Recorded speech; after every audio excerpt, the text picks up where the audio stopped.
17, which was in 1958, I was asked to do a job in the Archer pub at the top of my road when my mum was the cleaner, and I was going as a pot boy, bringing the bottles up. And she used to pay me, in them days, £1, £1.75, £1, I can't remember, whatever £1.75 is now, whatever it was. And from there, as you progress, you get older. And I am attracted, I think pubs are a community service. And then we used to go down the Troubadour and lie about our age. You know, you'd lie, you say you were 17 and 18 and 20. And one evening, a friend of mine, we actually did paint the moustache on and walked in and made ourselves look really fools. And then you progress there. Then you start to get, you know, your friends, you travel around and you go to different pubs. I've worked in the city, London, you go to pubs. All over Rockenden, you go to pubs. I believe that pubs are a centre of a community. It's a place to go and meet. You meet friends. I think television is attracting people away from the television. Your supermarkets are selling beer a third of the price.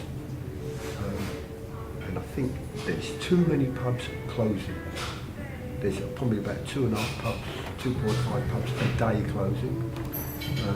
I went into London around the Soho area about 2.5 years ago, and I see a pub called the Intrepid Fox, boarded up. This was a pub where I went to when I was about 17, and at the age of 17 you think you own the world, and you go down and you just met all your friends. It was boarded up. The horror of this pub closing was dreadful. And as you go through every little village and hamlet now, there's pubs closing. There's been 3 pubs in Upminster in the last 10 years, 15 years, closed. It's sad. People have got to learn to go back because it is a community. But I believe it's a community. Why? How often do I come in this pub? Every day. Every day. I do little jobs for her. I've just emptied barrels and loaded barrels up in there. And I think the major problem is people now sit indoors, watch television and buy alcohol, whatever, down Tesco's at a third of the price, which I've said before. It's a shame. I'm hoping, really hoping, that this pub doesn't close. The lady has worked hard, the show has worked hard to keep it open. And it's a beautiful big pub, and in the summer it's full up, but you go through a period now which is coming up to Christmas, which is very quiet. I think people need to respect a pub more. It's no different to a library, local cafe or anything like that. People need to come to it and meet their friends. I know they're expensive, they are expensive. £3.50 for a pint of Spitfire is expensive. I actually walk around all the time in here. If a new barmaid comes in, I'll tell her it's £1 a pint, you know what I mean? But I'll get into trouble for that. Yeah. But it's just a progression from starting when you're 15, 16, 17. Pubs when I was 20 was more of a community. You went down and you played cards, dominoes and all that. It's just dying out, sad to say. I think they now call them wine bars, and they charge you twice as much. But I do think that people in themselves have got to look at pubs and say, we can't let these die because it's sad. In the summer, there's hundreds of children out there playing. It's so sad. It's not what I can say. I think it's just sad that they shut it, and I'm hoping this doesn't shut.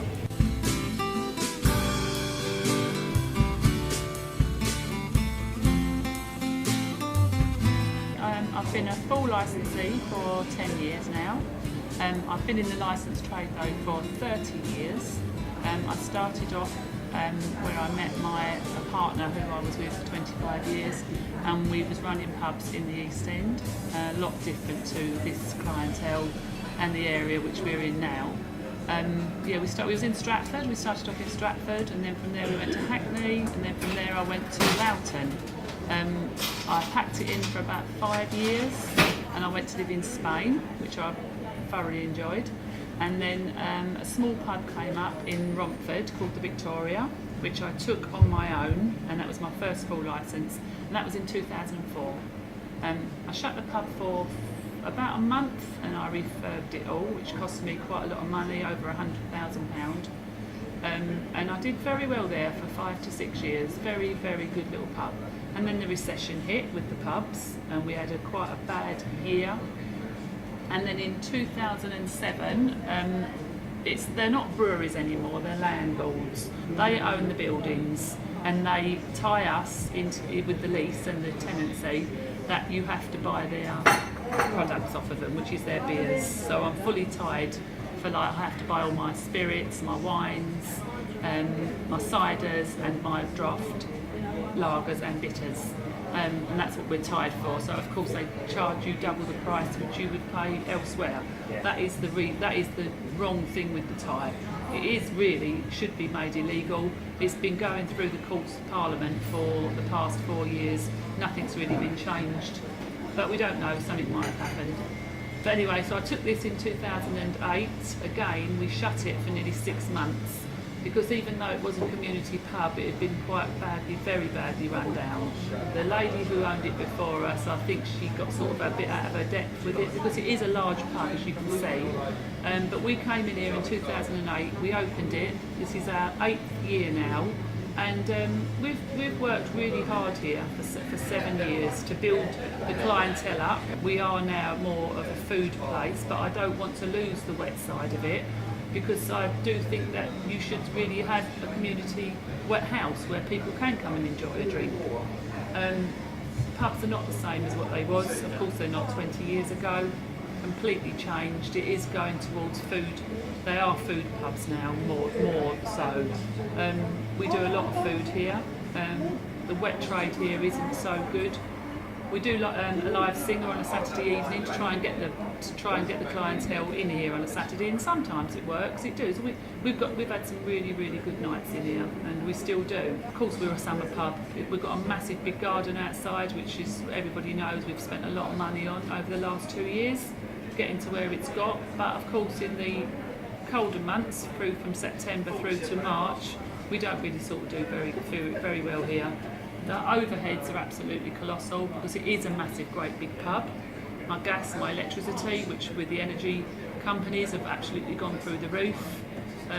The government's a lot to blame with what's going on with the pubs, because they're allowing the landlords and the energy companies to do what they're doing, really. So, you know, this is what I'm saying. 20 years ago, you couldn't go. The only places you could go to buy drinks is an off licence or a pub.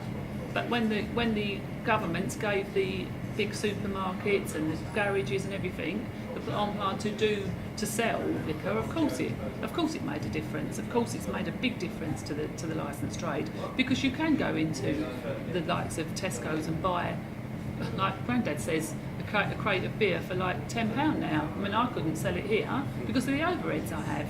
Gas, like I've said, gas, electricity, business rates, my staff bill here, water rates, the rents, the council tax, the business rates, all those overheads I have. So I couldn't possibly sell beer. I couldn't compete with the big supermarket chains. 20 years ago, when we had pubs in Hackney, from 7 days a week, lunchtimes, afternoons and evenings, you couldn't get in the pubs. They was absolutely packed, but then they was the same all over. But in, like, you've had the smoking ban, which that didn't help a lot of pubs.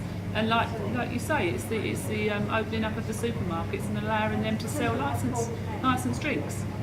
But we're surviving, and you know, like I say, we work hard here. We've got some lovely staff, lovely customers. Yeah, and I'm quite pleased with how everything's going here.